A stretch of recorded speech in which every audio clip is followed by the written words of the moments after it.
a.m. live hour of empower. First of all, I want to wish all the mothers out there a happy Mother's Day and hope it's a beautiful day for all. And there's so many people who give so much birth and nurture and fortify so many different people that we can celebrate everybody in a motherly sense. So happy Mother's Day. With that said, I picked a word called joy, which really reinforces everything just mentioned. Uh, can't be any more delighted than to have Sarah Dawkins on again. She brightens up the place with her wonderful insights and positive attitude. Like I say, the words joy, chat's open. We depend on you to direct us wherever we can bring the most value and be more relevant. That's where we want to be. And it's all about you because without you, there's no us. So with that said, Sarah, first comments are coming in. Bring us up to date. How you been? I've been really good, thanks, Don. Yeah, working on more things, more podcasts, more updating my course, and having fun and being joyful. Like today, we went for a walk on the down the river, and 2 days ago we went for a walk on the beach, and just doing things that really nourish my soul because life's too short to be working all the time. So it's a balance between working and having happiness and being joyful because joy is about it's an inside thing, isn't it? It's happiness is often dependent on things, whereas joy is something that comes from within us. It's there all the time or it's not, depending on how we are. But we chase happiness, whereas joy is coming from us. So it's what can we do to find our joy if we've lost it? Nourish our soul. Let's do more things of what we like because when we're joyful, we're happy. Absolutely. And, when we take any word and we start to define it, it has so much to do with the other words it joins, the context it's given. And joy is something that we can ignite at any time within ourselves. Instead of trying to go back and get what's already over or done, initiate, ignite something in you like the walk on the beach near the river. Read a nice calming book, have a glass of tea, and create joy in your schedule. It's like a seasoning, right? Add a little joy to how you greet people, how you shop, and you'll find your life will be more joyful as you add more. It's a very simple process. Kelly's here. Good morning. Wishing all the mamas out there a happy Mother's Day. And back at everyone to make this a joyful day. Remember, mothers are special. Without them, there's no us either. Olu's here. Hi, everyone. It's awesome to be back here with you all again. Well, this daily get together is helping so many people to self-actualize, to find balance, to embrace joy. And just by Sarah and I talking about joy, everybody is now redirected to thinking about it and hopefully towards acting on it. Good morning from Olu. Kelly is I meant good for sure. We never care about spelling or punctuation here. Dean's here. Dean's the greatest guy. I had a chance to talk with him last week. Hope to get him on the show. He's got a wonderful story that everybody can grow and learn from. We've got Dean. And Dean was on another program. We're coming to another program with the Hounds. So it's just great to see people show up and then be applauded and be able to stand on the stage themselves and feel some of that joy. So, great audience today, Sarah. I mean, I think we came prepared with a good word. So how do you take it to the next level? I think because we spend our lives chasing happiness, Well, even if we backtrack before that, we can just spend our lives chasing success and forget about living because we're just doing all the time. And when we start to think about our own needs and our own self care, we then start to maybe think about chasing happiness. Because when we're doing all the time, we don't get time to think, how am I feeling? I've just got to do this and I've got to do this. So we can start chasing happiness and doing things that make us feel happy. But joy is deeper. It's much, much deeper than happiness. It's within inside us. So we need to find things that bring us joy on a deep, deep level. I mean, happiness is an emotion. So we can laugh, we can be happy, and we understand the emotion of feeling happy. But joy is so much deeper. It's a more visceral. It's like watching a sunrise or a sunset can nourish your soul and bring you more joy. It doesn't really make you happy watching the sunrise or a sunset. It doesn't bring happiness like greeting a long lost friend, but it nourishes your soul at that deeper, more spiritual level. And that's what we're talking about here with joy. So it's about finding things that really nourish your soul, and uplift you, because joy is within all of us. But a lot of people have lost touch with that sense of joy within themselves because they're hustling and they're trying to do more all the time. And I've been there and done that, trying to fit so much into so little time. You need to take a step back and go, what is it that I want? Why am I doing this? And when is time for me? When do I schedule that time for me? And sometimes you really have to schedule it in the diary to make sure you get that time set aside to do something that you want, that nourishes your soul, whether it's painting and art, whether it's listening to music and dancing, whether it's going for a walk like we did today down the river or to the beach, making sand angels, watching the moonrise, watching the sunrise, whatever it is, whatever nourishes your soul, even just being outside, walking in nature, anything. But it brings that deep sense of feeling fulfilled and feeling it doesn't raise happiness, but it brings that just sense of being. It brings you back into yourself, to be aware of everything that's going on around you.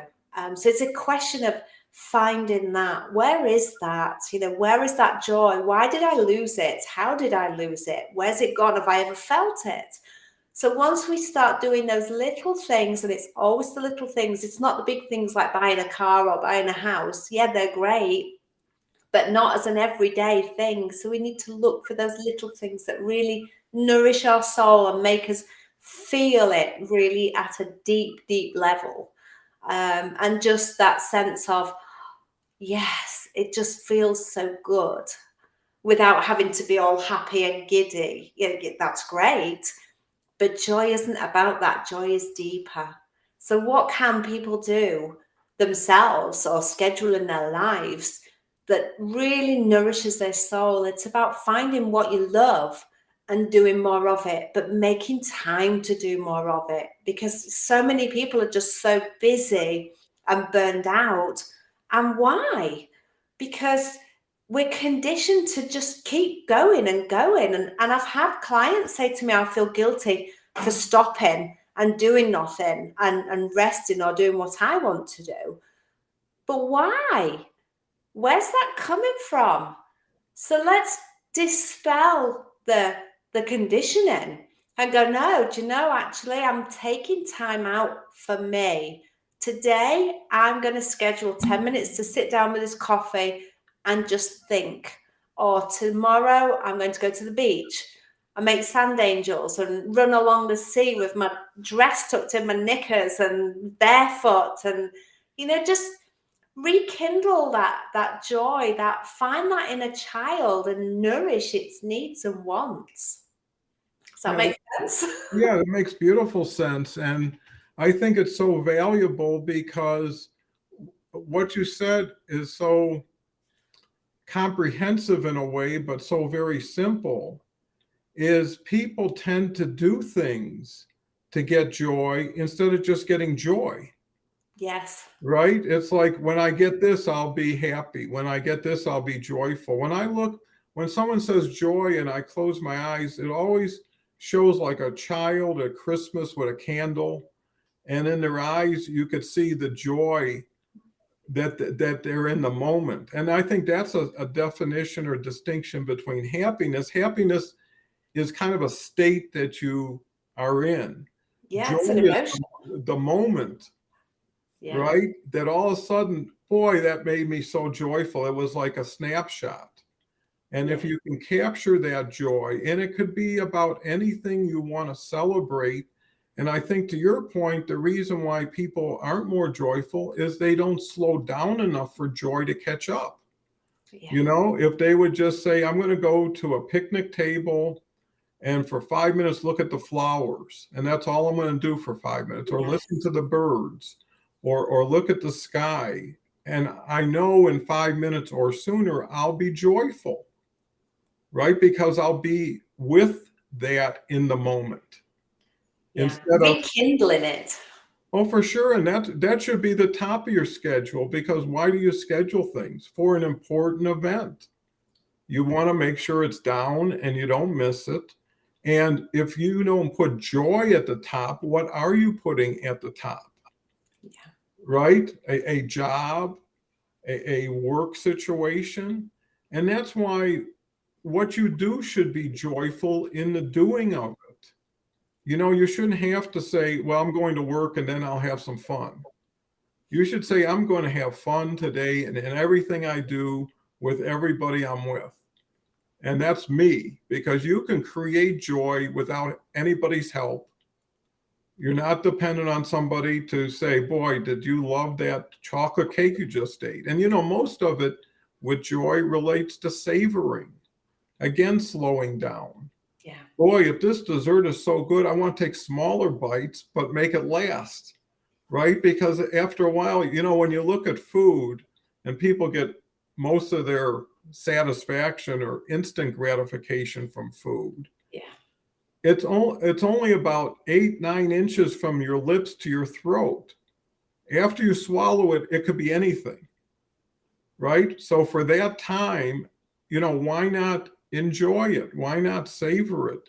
Why not slow it down? And what you can apply to how you eat is the same way on how you greet, right? Are you joyful, or are you just giving, you know, secondhand attention to it? Do you hold somebody's hand a little bit longer when you shake it, right? Or make them feel it a little bit more? And that's the joy, is the little bit more, because everything around you is, you know, if we look at even LinkedIn, people call about LinkedIn creators. Well, we should be joy creators first, Yes. right? And once we create the joy, then we can carry it to LinkedIn or to the grocery store. But wouldn't it be great if you couldn't believe how happy you are every moment, because Yes. you took the time to fit everything in a way that's balanced? And you know, when you're joyful, people get joyful. Let's just share some of these people as we were talking. It just came in full force. But, you know, like I say, the audience is everything. I'll just run through. Kelly's here, Dean's here. Thank you, Dean. Olu's here. Lotta Kelly. Sima's here. She's just great. She's out in Pakistan. She's got great influence out there. Lovely person. Had a couple phone calls already together. Has been on the show even. Our Empower brings joy to so many. Well, it's so many who bring joy with them. And as we, let's say, build the vibrational level of joy, right now, everybody can have a little bit more, and maybe tomorrow a little bit more. And that's the good thing about meeting every day. You just need a little bit. You don't got to take the whole scoop at once. Olu's here. Paul's unbelievable. Happy Mother's Day to all moms out there and single dads who play the role. Dean, I'm afraid so many have been happy but never experienced joy. Yes. And joy is something you can do on your own. Like we say, great explanation too, Sarah. I agree. Moving on, this is a very big one. Somehow, probably partly due to the adversities that I faced, I found a way to be joyful independently of everything outside of myself. That is very beautiful, Lou. I just chose to be joyful. And it's not pretense. It takes starting little by little. And why not? This universe and this world is so full of things that you have yet to see, understand, or appreciate. You'll never run out of joyful opportunities. It's joyful time that you allocate and the true time to it, right? Where you really feel better for it and you have something to come back to that's always going to be there for you, whether it's a bird, a flower. Beneath is here from, I believe, Nigeria. Thank you so much for coming as often as you do. I was having a conversation with one of my friends because people tell us we work too much. We were talking about how we love what we do in his work and life takes work. So it's all one and the same. There's so many things one can do in this life and this world that to choose something that doesn't give you pure joy, at least from the beginning, is a fast choice and a choice that didn't have to be made because that sets a pattern. So, what I would say is, when people used to say, I'm too busy, I don't have time, I would say, how much time don't you have? Right? Everybody's got the same amount of time. It's what do you do with it? What do you receive from it? And if this show or shows like this, or some of the tips you get, now just start to change the dial a little bit. Most people don't need everything. They just need a little bit of whatever it is. Benitha comes back and says, Happy Mother's Day, sisters and wives. How's your day? Okay. Paul comes back with, I find that walking, writing, practicing gratitude, helping others bring me joy.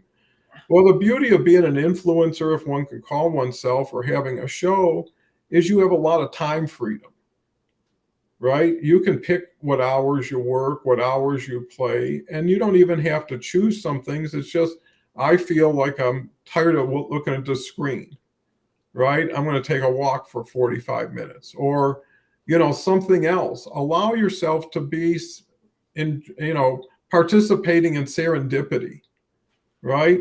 Do things that are fantastic, but very simple, little things you take for granted. Sarah? I was going to say, can I just come back in on the back of Paul talking about work and how he enjoys work? And there's not very many of us that are doing jobs that we truly love. And when we do a job that we truly love, it doesn't feel like work. As Paul says, it all feels the same. We're doing it because we love it. We're coming from our heart.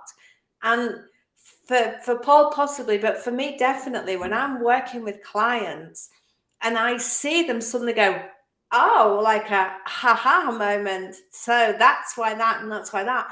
Wow, that just really nourishes my soul because they get to see what's causing themselves problems to be able to work it out.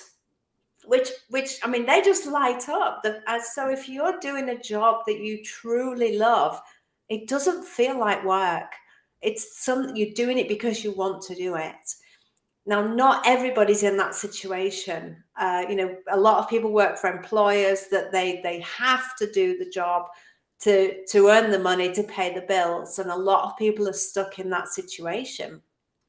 And for those type of people, I would say either find a job that nourishes your soul and move jobs, or find something within that job that you really do like, because there will be something that you like, and really focusing on that to bring yourself back the joy that you once had.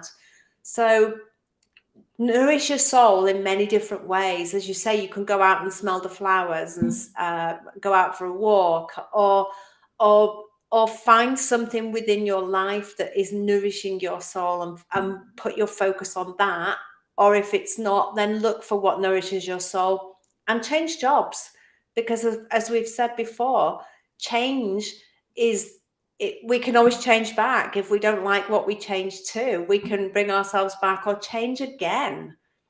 So find things that really, truly bring you joy and nourish your soul, and do more of it. Yeah, and here's the thing is whatever situation that you're in is a starting point, Yeah. right? And if you can start building while you still have, plan your escape route. You know what I mean? And when you can get to that point, Yeah. you'll be free. And just the knowledge of that will give you hopefully more patience to endure what you're doing, And I think to what Sarah's saying is so vital is find joy in everything you do wherever you go as far as how it relates to you. Because, when I changed frustration to fascination, the world changed, right? When I said, boy, I'm so angry to, I can't believe this is happening. I'm amazed that somebody could do what they're doing here, And after a while, you're not, you make it about it and not you. And, I was just actually starting a new Audible today and the name of the book is What's in It for Them, And if you can live joyful by spreading joy to others, by coming to the party looking like joy. And I think part of work and joy, you have to mix a little passion in, right? If you're passionate about something, if something keeps leading you on, keeps waking you up a little bit earlier, keeping you up later at night, but you're doing it and feeling proud, a sense of accomplishment, you'll get more joy. And, joy is a habit you want to be addicted to. If you're going to have an addiction, make it a positive one that supports your body, your soul, your relationships, and people won't have a chance to not see it, whether they embrace it, but that's also something that pre-qualifies people, right? If you're shining joy and they're not reflecting it back, they're not going to be as beneficial as somebody who picks up on it. And let's ratchet joy up together. Let me share my latest joy. And shows like this, it could be the Hour in Power, it could be the Library of Joy, it could be anything that makes you wake up happier, go to sleep happier, and look forward to tomorrow knowing that you're creating joy, not waiting for it to happen or thinking, I've got to do all this before I can get that. People pay themselves usually the worst and after everybody else has been taken care of. Instead of saying, no, I need to pay the rent on me first, right? I need to make sure my roof is solid and my home is warm. And then I won't have to worry about it. I can spend the rest of my time seeing what we can do for everybody else. So what do you think, Sarah? I mean, from a simple word of 3 letters like joy, we're sure making it expand. Yes. Yeah, joy is within us. So, is it still there? Of course it's still there. Have we lost touch with it? Some of us have. And we have to dig deep sometimes to find that. And as I said before, it's about finding things that nourish your soul. And it really is the simple things, so do more of what it is you love. And, I understand that time is what's the word? A constraint for many people. But, schedule 5 minutes or 10 minutes. It doesn't have to be an hour or an afternoon, but you must find time for yourself. It is self-care and it's not selfish. It's necessary. If we don't look after ourselves, we're going to get sick. So there's only a finite amount of work that we can actually do before we need to stop and take some time out. And that people are pushing the boundaries with that more and more and more, working longer and longer hours, doing more and more physical, mental work. So can you schedule in, even if it's like 5 minutes for a sit down with a cup of coffee and time away from whatever it was that you were doing? That joy is within you. You just have to rekindle it. And one experience I had when I was doing my coach training, on day one, I was so nervous and I felt so out of my depth with the people that I was around in the course. There's about, I don't know, 25 or 30 people on the course, that on that first coffee break, I ran straight outside and there was roses in the garden of the hotel that we were doing the course in. And I just sunk my nose straight into the rose and took some really deep breaths. And I didn't even think about it. I just like intuitively ran outside and smelt those roses, and it was amazing. And it really brought me back down and back into myself. And it was 2 minutes, maybe 5 minutes maximum from leaving the course to going outside, smelling the rose and going back in. So I still had time to have the coffee break. But so that's what I'm saying. There's the really small things. It could take a minute or 2 minutes, but it will really nourish your soul, reconnect you to your body, help you to find that joy within again, to know it's there, because quite often we forget it's even there because we're just hustling and rustling all the time. So take that minute, 2 minutes, 5 minutes, 10 minutes, but make it for yourself and schedule it if you have to. But really find that time to do something for yourself, because that joy is there. You just need to find it again, to rekindle it. Well, I think the amazing thing to what you just said is that it's in your power to do that. But even more importantly, what you did in a minute or two now lent itself to a memory that continued to grow with you, and then got delivered in a minute or two, which gave it more life, and then got rippled through everybody here, which gave it even more additional benefits. So something that only took a minute or two that created immediate benefit in the moment also created future benefit. And maybe it teaches everybody it's a great 1 minute investment or 2 minutes. How many times you find yourself just ready to pull your hair out? And that would be a great time to say, hit the pause button, right? If you're watching a movie and you got to do something, or you don't feel like watching, you just pause and get back to it. Well, when you're in your worst moments, that's when you should get into your best distractions or redirections, right? Is what is going to make me happy, as fast as it can, right? If I had a headache, what can make it go away? What could make me get joyful? And it might be something that's not that responsible. It could be like, I'm going to just eat some ice cream, right? You say that's not something I could do every moment. But hey, if that's what it's going to take, it's a good price to pay. And I like ice cream. And that's the thing. You find something that makes you happy for sure over something that's either confusing you, surprising you, because really it's the moment that things happen. Once it's taken time to digest, you say, okay, now here's what we got to work with. And this is typically what it's going to be. So I think by just being aware is so important, to be in the moment, to look for joy. If you went somewhere with something, right? A purse, a person, and you couldn't see them, you'd go after them. You'd go looking for them. You'd find them, right? If your joy isn't with you, it's around you somewhere. Go get it and take it with you.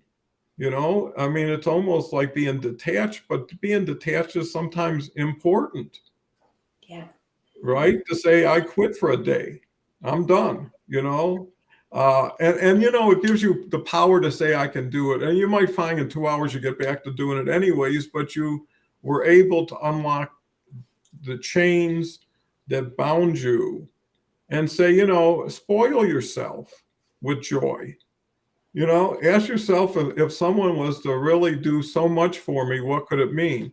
Olu comes back with, funnily enough, Sarah, I think that when we do realize it, we see that joy actually is like a magical power that has the power to transform, because it helps us to not be bogged down by existing circumstances, which in turn leaves. Well, Olu, I think that's so powerful because it's doing something is worth doing, for one thing. When you say, I'm going to pursue joy, you never think of danger. You never think of cost. You never think of risk. All you think of is joy. And I want to recognize Andrea's here. Andrea is just great, does every Tuesday. I can relate to embracing the small things. Nature grows all the time and always reminds me to grow. We could take our lessons from universal things that have been here forever and will be here far longer than we are. Paul says my mentor has a book called I Choose Joy that's basically like a workbook focused on the 4 G's: gratitude, growth, goals, and grace. Well, it's important enough for people to write books about it. Dr. Constance is here, did an unbelievable show yesterday with her. She was our co-host along with Charles Caldwell. And I'm going to be on her show this Wednesday. And I'm looking forward to that. And actually, then I'm going to be on Mike from the Hounds on Tuesday night. So this is really starting to build visibility, cross-pollination of different circles to come together, for people to have a free passport to everybody's content and all of the successes people are having and sharing. And I think that's part of joy, is giving joy to others, sharing that they're joyful to you. Some people are so into giving, they don't even know what they gave. They just give it all to as many as possible.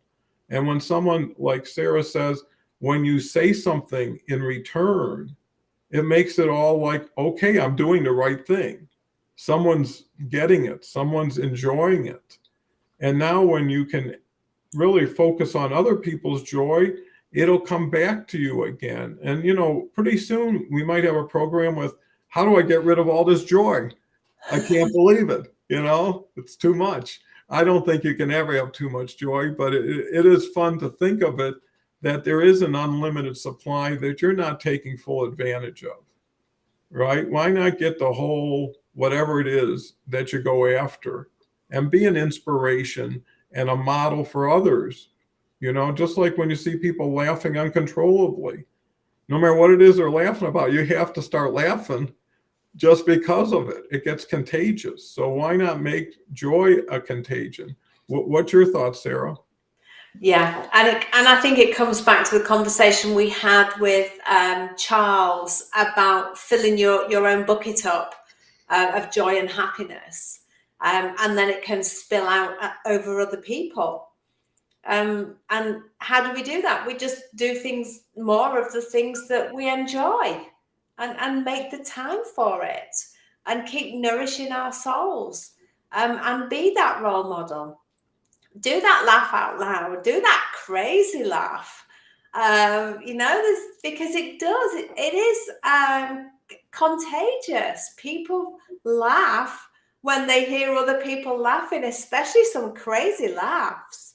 And why not? Let's just share that joy, share that laughter, share that humor, share that happiness. Why keep it all to ourselves? Let's keep filling ourselves up and sharing it. Let our bucket overflow and spill onto other people. Because if we embrace the joy and the happiness within us and keep nourishing our souls, we are the role models to other people. And some people will look at us and go, well, they're a bit crazy, look at them. But so what? Just be crazy. Does it matter what other people think? And other people will look at you and go, wow, I wish I could laugh like that. Or wow, they look really happy. Well, just let it spill out. Just laugh with people and connect to people. Like today, while we were out, we met some people, and we just started talking, and we had a lot of commonalities. But just share that joy.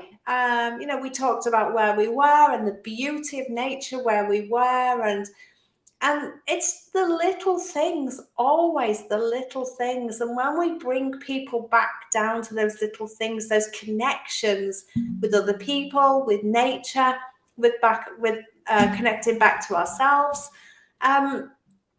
it just amplifies that joy, and it just keeps spreading it around. And as the people left, the lady said, "Look, you better not come here again and not knock on my door." And she gave me her address. So we can share those feelings, that happiness, that joy with others, just from the connections that we have. So prioritize joy, prioritize happiness.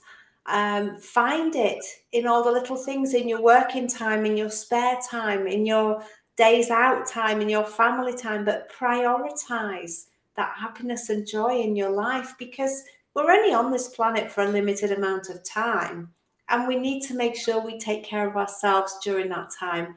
And it's okay to do that.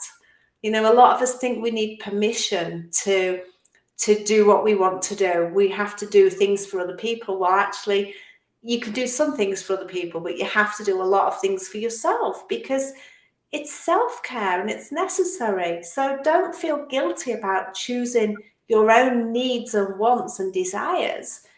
Do some things, or lots of things, that nourish your soul, that you want to do, and stop people pleasing. Yeah, and you'll find you'll please people by being more of a pleasing person, not a Yes. person who pleases others, right? So if you again serve yourself, it's no different if you're hungry and everybody in the house is not hungry, you'll find something to eat, right? You'll nourish yourself. You'll say, well, if you're not ready, I'm still hungry, I'm going to eat, right? And then you're not waiting on people. You don't need to do what we're talking about. You just need awareness and attention. And there's a zillion things out there. Something, being with a pet, taking a walk, listening to music, whatever it is that gives you joy is something you should say, I want to up that quotient. If you have a blood profile done, right, at a doctor's, and they show you all your numbers and all of the things. Well, if you were to take a joy panel, right, and say, where am I measuring here? Where am I deficient? Where do I got to supplement this? Right? And you could take that to the rest of your world. Yeah. Right? Let me just see where I am. Oh, I got too much of this and too little of this. We'll switch a little of this around, and then it becomes a game that you can play, but more importantly, you win at every time, because you create the rules.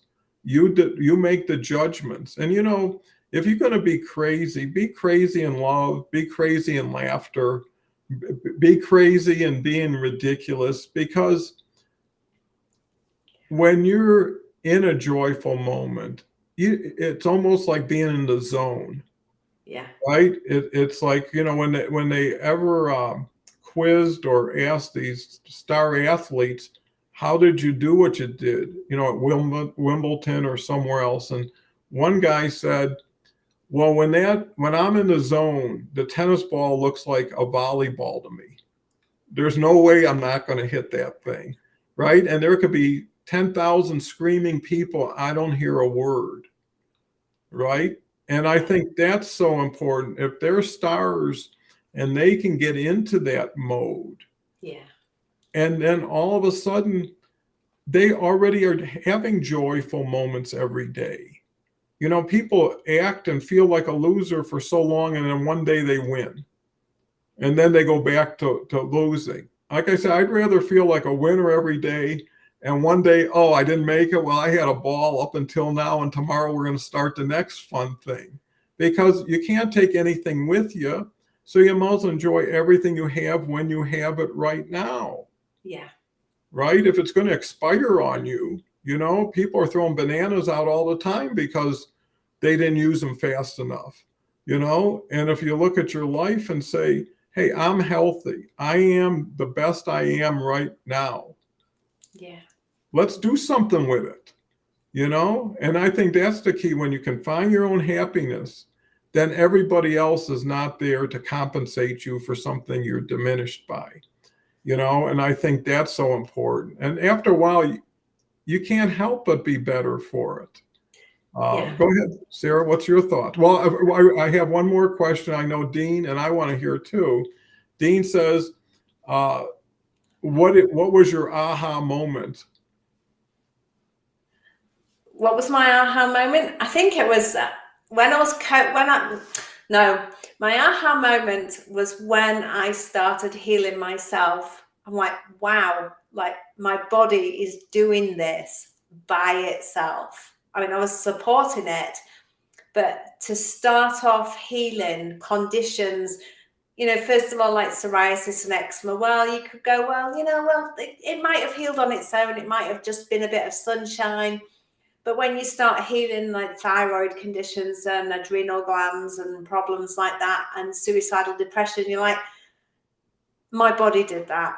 You can't just say it was chance, it was a fluke.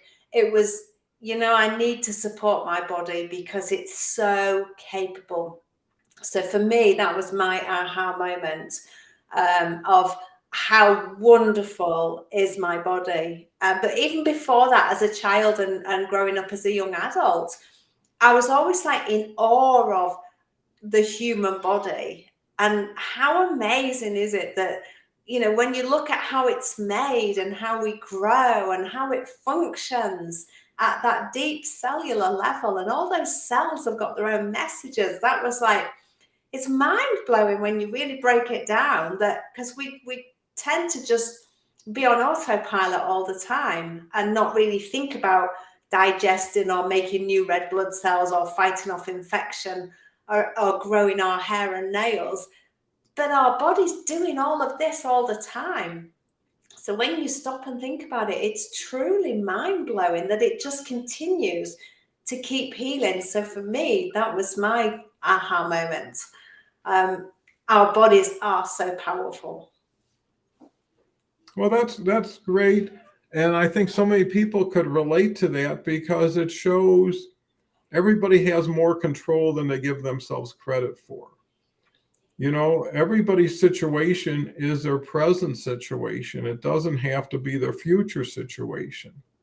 And I think love is always the answer. When there's enough of it, people just blossom. People that's their fuel. Is people knowing there's someone out there who I mean something to, or if something happened to me, a lot of people would feel unhappy about it, right? And you forget sometimes that it's more than you, and it should be more than you, and it does seem kind of confusing where you need to do things because of other people. But again, it's in the framework of what brings you joy.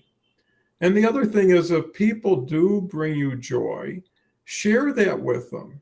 Try to find more time with them. Instead of dribbling it out like everybody's going to get 10%, well, this person deserves 50% this week because that's what I need this week. When you go to a restaurant, you don't think, what do they have? You think, what do I want? Yeah. What do I need? What I've been waiting for? And what can I take care of today? And what you'll find? People get so caught up in objects and money. Yeah. And none of them bring happiness by themselves. No. And it's such a sad commentary because along the way, people lost relationships, they gave up their health, they gave up their happiness. And it's something that they can't take with them. And what I also found that most people have, and I used to have all the things, is you never have any time to enjoy it if you're so busy working. I mean, when you get home and all you can do is sleep, get up and go back, or when you're not doing that, worrying about what's coming up next with who, that is such a trap, Yeah, and don't you find though? I think we're conditioned to keep up with the Joneses. And when I lived in America, a lot of people would say, like, what do you make? Well, what does how much I make have to do with how I live my life. Life isn't about money. You live within your means, whatever that is. But if we take a step back and we get off that hamster wheel and stop working long hours to buy stuff that we don't really need, because at the end of the day, it's just stuff. And when we die, we can't take it with us. So really, this stuff that we're buying is transient, because we're either going to give it away, sell it, or throw it away, one or the other. So do things that nourish your soul rather than chasing that happiness, because things that nourish your soul cost nothing. Mm-hmm. But that happiness, when we're buying that stuff, yeah, it might make us feel happy for that short term. But then we'll get bored of it, or we'll want something different, or we'll change it. I mean, you've only got to look at mobile phones, the latest iPhone's out, and why haven't you got it? And you need the latest, greatest iPhone or Android phone. No, I'm just happy with this really old phone that I've got, because it does what I need it to do. And I'm saving all the money by not buying the latest, greatest, because it does what I need it to do. And I find that the Spanish culture here in Spain, living amongst it, they just, they're not big on buying and keep replacing like the American and the English culture, buy the next newest, greatest thing. They're like, yeah, so what? My car's 50 years old, but it works. Or my house is falling down because I can't afford to repair it, but it's a roof over my head. And they live really simple lives, but they have such joy because they've got the family around them, and they do simple things together, get together for meals, go out for walks. And it makes you think, where has this conditioning come from that we have to keep buying stuff all the time? And it's because we think it makes us happy. But it doesn't in the long term, because we're then having to work to pay for it all. So take a step back, jump off that hamster wheel, and do more things that cost nothing, that really make you feel good and help you connect back into yourself, because we're so dissociated from ourselves because our mind is elsewhere all the time. Let's just come back and breathe and take that moment. What is it that I need? What is it that I would love to be able to do? And start following your dreams and doing more of what you love. Absolutely. And I think your key point there is, why trade what's in front of you and free, like the sky, like the birds, like the bugs, like whatever, dogs walking in a park, kids playing on a playground. That's free.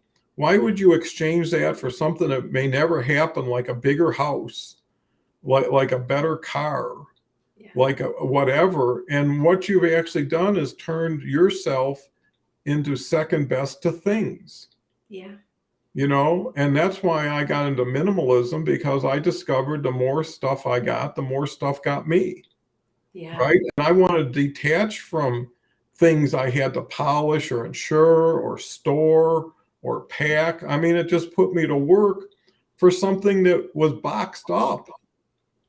And why was it boxed up? Because no one cared about it. But you're going to have to find space. You're going to have to insure it. You're going to have to do this. And if it ever leaves or gets stolen, oh, that's even worse, even though you never had anything to do with it. So you take the gifts and presents that are already there for you, and enjoy. And there's a zillion things, flavors, tastes, smells, what you see, what you hear, what you feel. Even Andrea says, she's ready to meditate just to what we've been saying right now. And how much more joy can you have?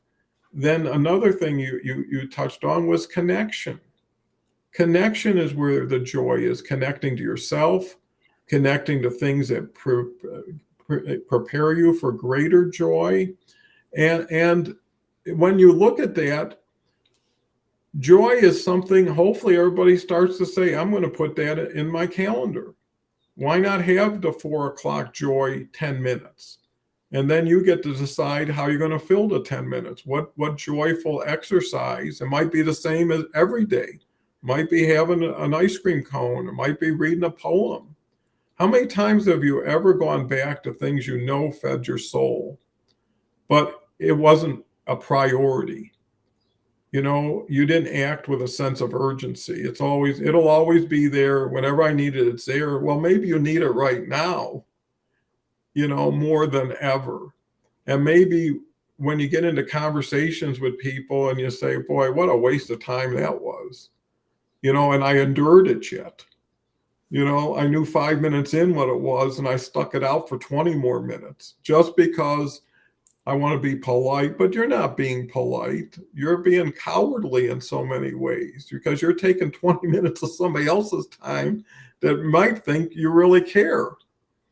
You know, so now you're wasting your time misrepresenting how you feel towards them, and maybe it'll encourage them to call you again and go through the same process. And then after a while, you pick up all these account payables, you know, all these bills that you created because you just couldn't get authentic and joyful with yourself. And, you know, if losing something that doesn't serve you can't be considered a loss, right? Separating from something that maybe worked at one point or people change or whatever it is, you don't even have to figure it out. You just got to go with your gut feeling.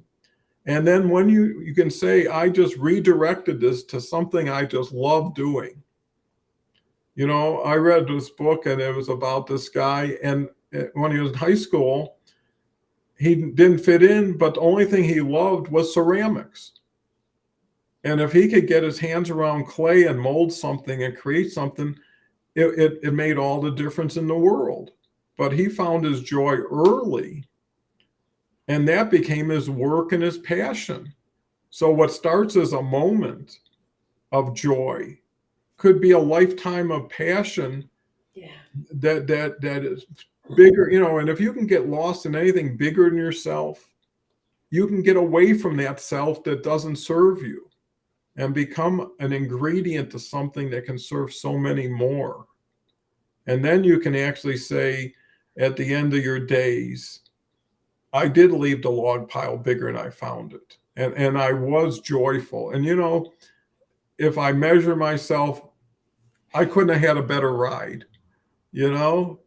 And whatever happened, it got you to here.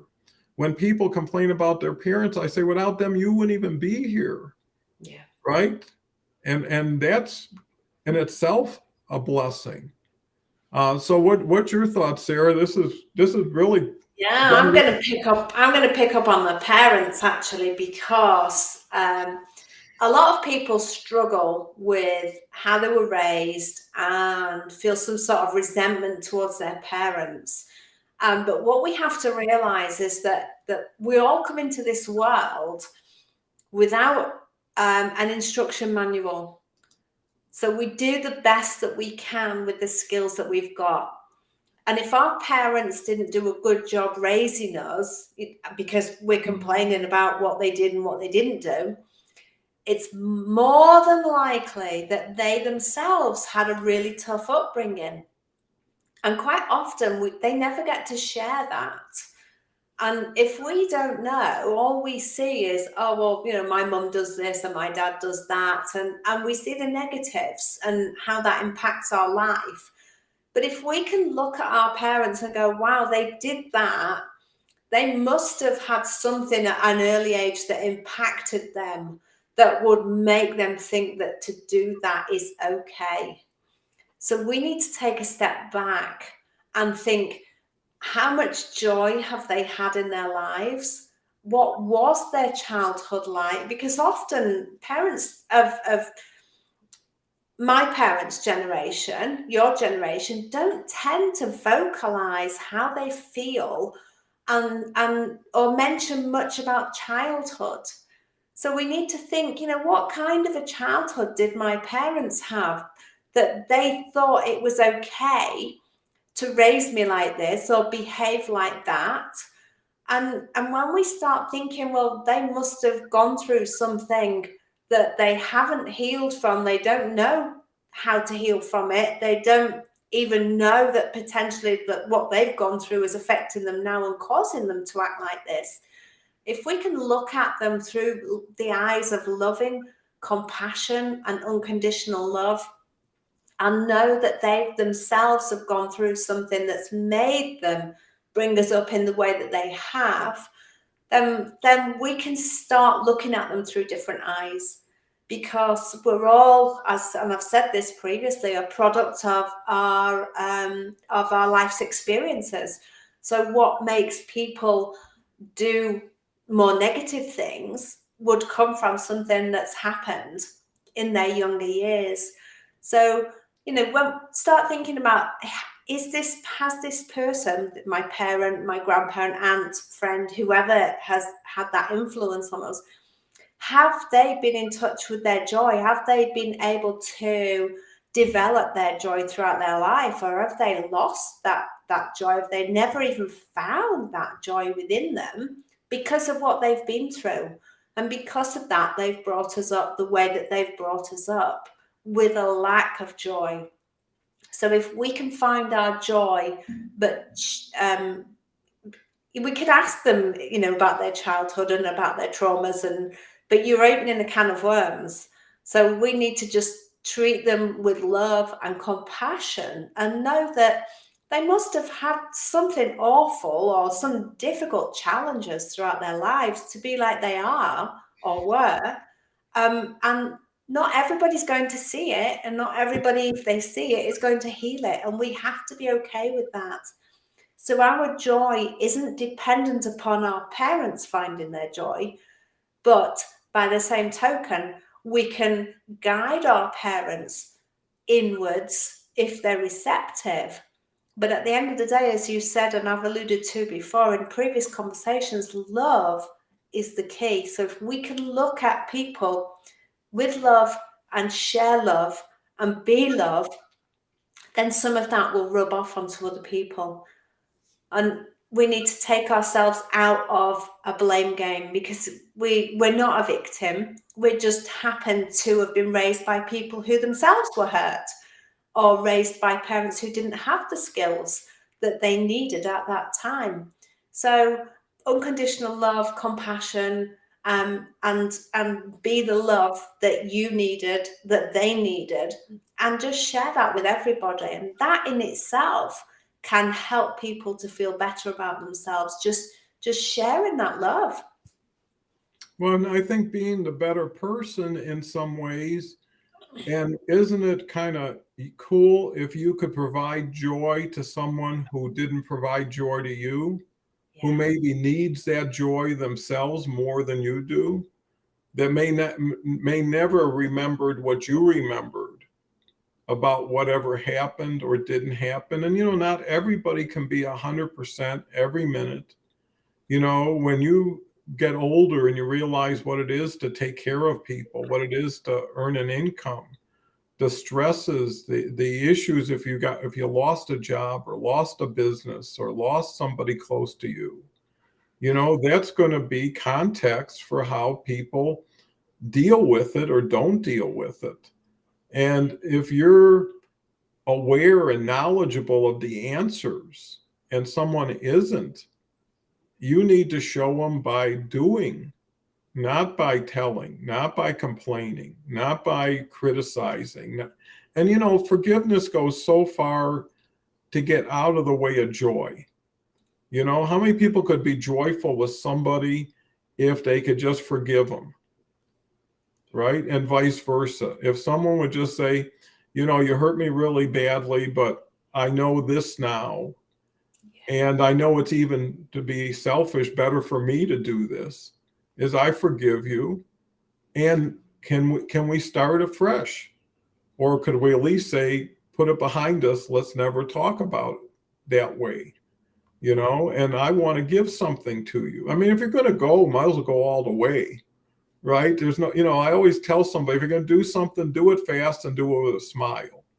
Right? If you know you're going to do it, there's no sense, you don't really deserve it, but I'm a better person, I'm going to give it to you. And it's like, you might as well save that. And that's what I say, just like on some controversial programs, they always have like a 5-second tape delay, just in case somebody says something or does something that they don't want the world to see. If everybody could put that 5-second delay in their mind before they say something and just run it a couple times and say, is there a softer way? Because I know in a previous broadcast, we had people saying, well, in the heat of the moment, I started typing a text and I sent it. Right. And like, I look at it later, I say, why did I do something like that? And if you just type it and come back to it in 6 or 7 hours, and if you keep coming back to it, I know I do, I start softening it up. Yeah. I start taking the judgment out, the how could you do this, the why would this happen, all that, and just build curiosity. This is a surprise to me. I'd like to talk to you about this, to understand it better, and let then the person have their own time to reflect. Because once you can indict somebody for something, they're already feeling under the gun. If you say, I'm just curious, it changes so much. Here's a couple.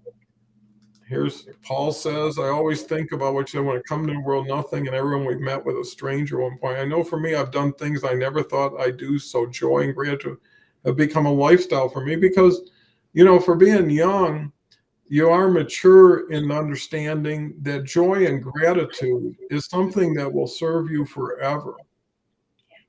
Strangers, things, if anything, they confuse you, can even frustrate you. And the thing is once you're happy, stay where you're at, enjoy it. So too many people get there and now you're thinking, what's next? It's like there is no next. Where you are is the best place you can be. They say if you win the lottery for $100 million, the best thing you do is put it in a bank and don't think about it for a year. And when you come back to it, you'll be in a better position. And why not put yourself in the best position? And that's what we're talking about here is self-love, self-joy, where you say, boy, I got such a competitive advantage over all these people who are complaining and suffering, and I'm dancing through life, looking at everything beautiful and feeling beautiful. And when you feel beautiful inside, joy just naturally comes with it. It's like, an added value add or something. So just to recognize Sima, thank you so much. I really needed this today. And I love that because everybody comes and gets what they need here. Like it's a marketplace. Some people need connection. Some people need encouragement. Some people need to be heard and should be heard. And it's someplace that you have a family, a collaboration group, and people who really love and care about you and are there when you're winning, are there when you're not winning as much. Like I say, they say meeting, when you're up, the meetings need you. When you're down, you need the meetings. So everybody brings something to everybody. And that's how we get smarter, better, and happier together. Why can't we have a group that just finds every week or two they reach another level, where they're climbing to the summit and, climb together. It's more fun. And to Sarah's point, there's no reason you can't have fun every minute of the day. You can't feel joyful. You can't feel beautiful because you have already. It's been sporadic. It hasn't been consistent maybe in the past, but you can straighten that out. You can layer things on. Here we go with Dean. Don't give up. No better time than today to make a conscious effort to seek joy. That's the spirit. Get everybody behind it. Let's get on a joy parade today. Simon, we make it happen together, as Don always says. The purpose of a movie would be unfulfilled if there's no video player to play it back and display to watch it on. Together, we create the magic that feeds us all and heals us all. Two blessings. Well, when you're talking like that in such a wonderful way, you're also talking to yourself and hearing what you're writing and saying at the same time. So it's self-encouragement. And then when we recognize it, it's validation. And then everybody says, well, what they're talking about today costs nothing, is always available. Why aren't I doing it? I mean, it's just like if you had an air conditioner in your house and it was 90 degrees, And someone says, why don't we just turn that thing on for a while and get comfortable? Some things that a lot of people want what they can't have, I guess. Yeah. They pursue things once they already have just gotten what they pursued, and they keep moving on instead of enjoying. Today was my Mother's Day gift, listening to you. Well, thank you so much, Andrea. And Andrea is the personification of joy. No matter her situation, when she shows up on the show, just like Sarah, she brings an inner joy and a spirit that is contagious and is so helpful to others. And I think people who are in the coaching business, let's say, the best thing you can do is just make people feel better for being with you. If you never say a word, but you just share your joy and your hope, and that's why I say you could see that in people's eyes, how joyful they can be. And you feel good being around them. So thank you, Andrea. We covered quite a bit of ground. I think it was just fabulous that we could take a word like joy that most people probably take for granted, don't use enough in their everyday conversation. But that's another thing. If you can't do it, say it. Think about it. It'll come faster the next time. And come back tomorrow or next week and report. I just tried some joyful exercises and it changed my day for the better, right? Because once you win it, the low-hanging fruit, and you taste it, and it's always going to be there, it's like, well, I'm going to push this stuff out of my schedule, So anyways, final thoughts or words for the group, Sarah? I just want to wish all the mums out there of children and fur babies, and all the dads out there who are being mum, happy Mother's Day, because I believe it is Mother's Day in America. It was our Mother's Day in the UK about 3 weeks ago. And the joy is inside you. It's always there. If you feel disconnected from it, do more things that nourish your soul. Take moments out of every day, even if it's only a minute. Go run out and smell a flower, hug a tree, take your shoes off, walk barefoot on the grass, do whatever it takes. The joy is within you. You just have to reconnect with it and find it. So do more of what makes you feel good.